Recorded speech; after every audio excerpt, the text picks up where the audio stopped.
Hello everyone, my name is Aaron Arcanix Minjut and welcome back to the channel. Today we have something really exciting. We have an exclusive interview with the Malaysia Regional League champion Low Kien Shiang. This is going to be an exciting day for everyone here, not just for those in Malaysia but for those around the world who have been paying attention to the results of the new Scarlet and Violet Pokemon trading card game format.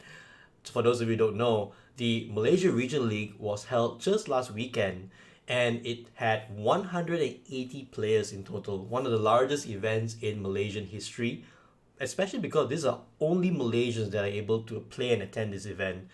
Now, we had 7 rounds of best of one Swiss, and then that cut to a top 16, top cut, single elimination, best of three. And we have an exclusive interview, as I mentioned, with the champion of the Regional League 2023, Low Kien Shiang. Kien Shiang, how are you today? How are you feeling? Hi there, I'm Kien Shiang. I feel quite well actually because suddenly everyone just come to me and say congrats, and it made me feel really excited. I didn't feel that anyway before. Hey, that's great to hear, and I know you have a lot of fans in Malaysia. I'm one of those fans for sure.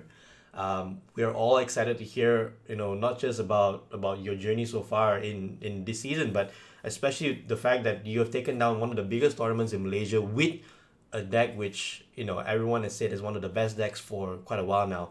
But before we get into all that, could you share with us a little bit about yourself? Introduce yourselves to the viewers and to the listeners. Who is Lau Ken Shang? I'm Kien Shiang and I'm from Seri Kembangan, Malaysia. I've been playing from the Sun and Moon series when Zorak GX is still the meta. Yeah, I think that's all for my introduction. Nice, nice. And if I recall, Zorak GX meta was also when Tapu Bulu GX was around, and that was my favorite deck back in that old format. So definitely a lot of experience, I want to say, for you in these past few years. And jumping straight into the deck, right? Your deck choice was Lugia, single strike Lugia, right? The Mm-hmm. question that's on everyone's mind, my mind especially, what made you choose this deck? Actually, I've been playtesting in Gaia, Mm. Interparade, for a few weeks, and also Toys Bar, the special tournament before the regional league. And I saw a lot of Gardevoir and Lost Box around. So I'm thinking maybe Lugia can be one of the good choice because the Radiant Sarina is a really good tag for Lost Box, and the two Collapse Stadium is really good for the Lost Box Bishop. And I've been putting in the Iwato and 3 boss orders just to make sure I can do the boss order Gardevoir knockout gameplay for Iwato, so I can prevent the Roxanne Shino. Uh, how to say?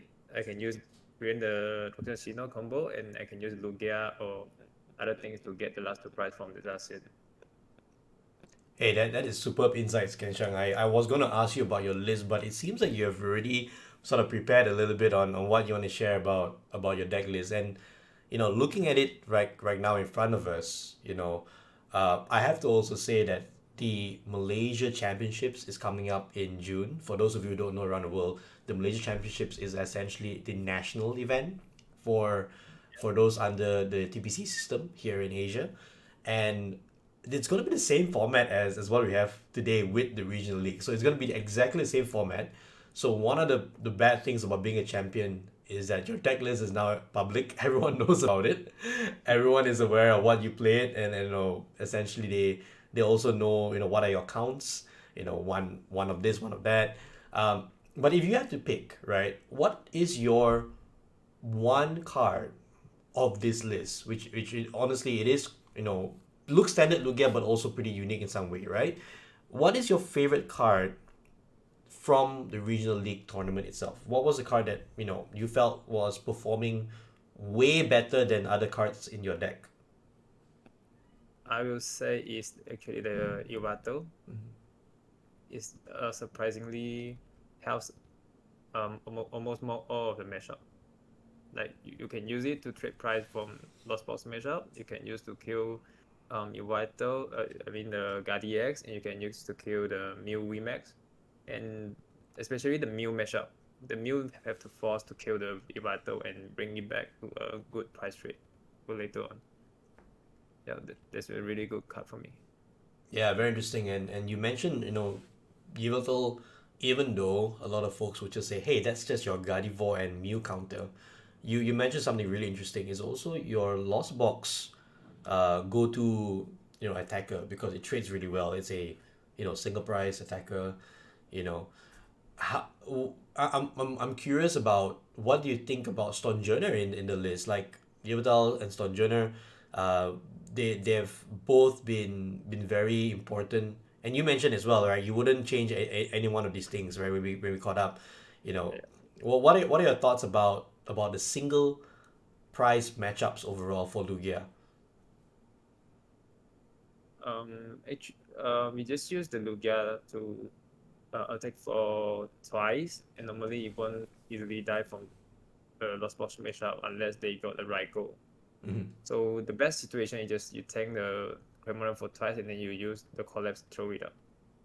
Or you can facing the Gardevoir EX, actually they will try to use the Shining Arcana to try to damage your Lugia Vista or knock out your Tyranitar for the price trade. So we need to prevent the Zacian plus Sky Sailstone that will knock out your Lugia Vista to get two prizes.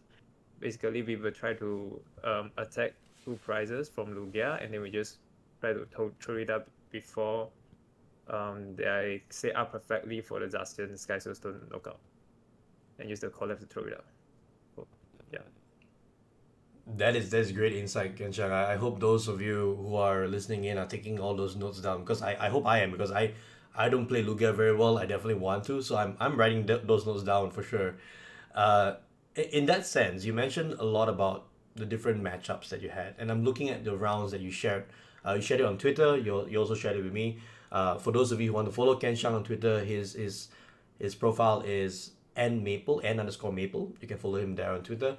And he gave a very detailed round by round, overview of his matchups and the results. So you went essentially 6-1 in day one. You had a round one bye, and then you Mm-hmm. took 4 wins in a row against Miraidon, Dialga, Gardevoir, and Mew. And then you had a loss against Arceus, Rialdo, and Vulpix before you rounded off the win with a Giratina win on round seven, right? So that put you 6-1, and I believe you were a third seed, if I'm not mistaken, going into day two, uh, Mm-hmm. right? So even on day one, you did not have a single repeat matchup. It was a different matchup every single round, right? So what if you had to choose from day one, what Mm-hmm. was your most challenging match? I will say is the Arceus Dura matchup. Right. This is you. Which is me.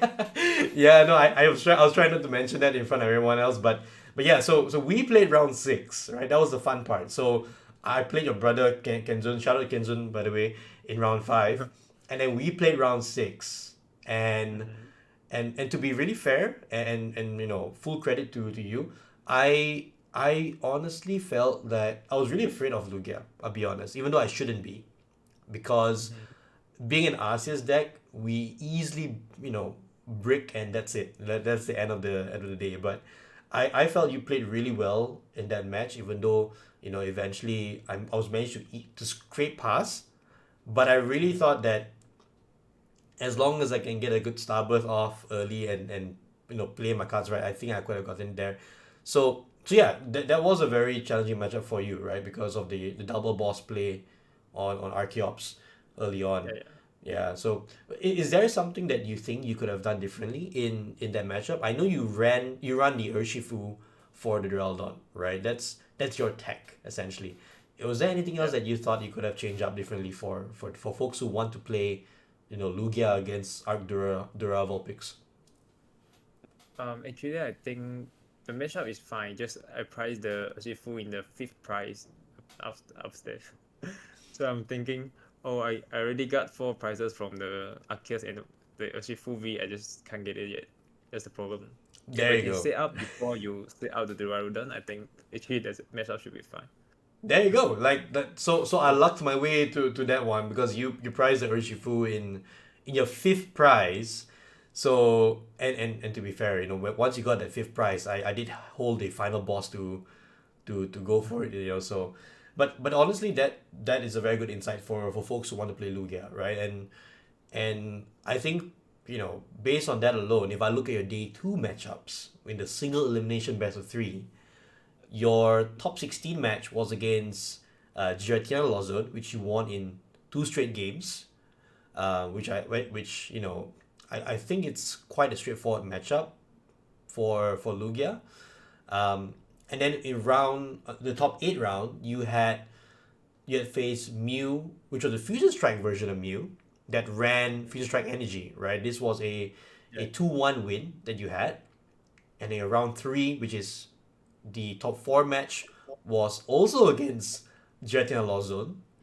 Yeah. Interesting that this is a pattern now for you. You have Giratiana Lozon coming up as your most common matchup. And then the final was a Lugia mirror match, which you won 2-0 as well.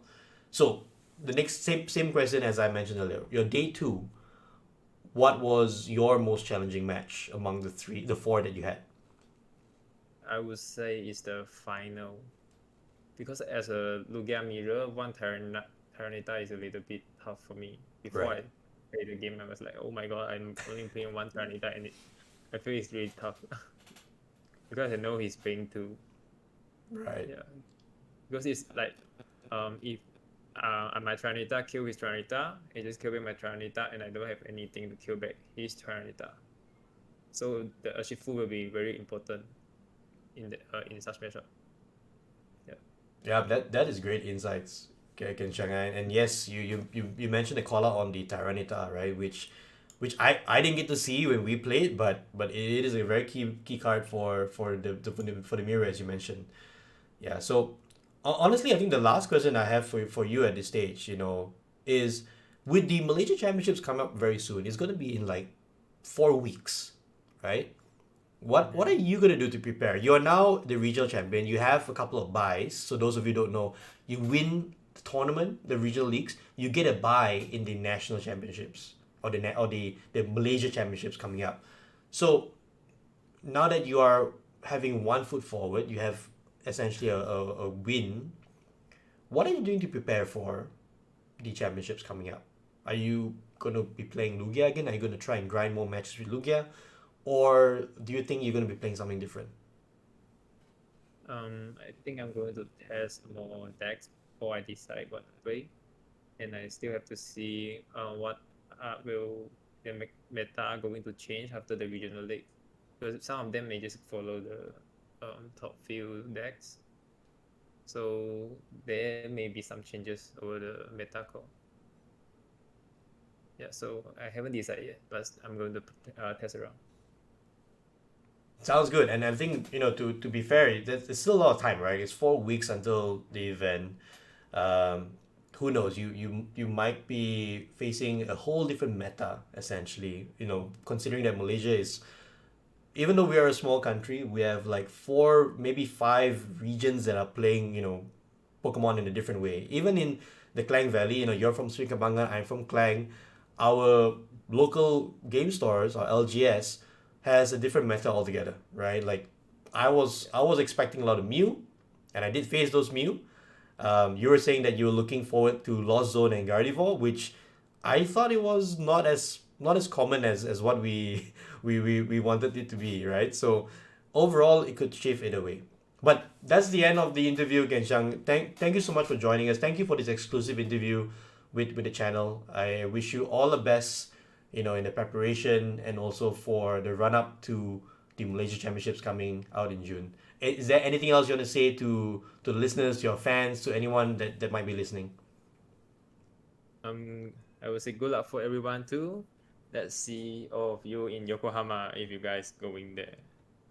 Nicely said. Nicely said. And for those of you who are going to Yokohama, it's gonna be a blast. Pokemon is now returning home, back to Japan after all these years. So yeah, that wraps up today's interview. Thank you very much again to Low Kien Shiang, the Malaysia Regional League champion of 2023. It's a pleasure having you here. It's also a pleasure having you, the viewer, watching. If you have not, please do give a like and subscribe to the channel. We will cover more of the Malaysian Pokemon trading card game scene, that I can assure you. And for now, till next time, bye bye.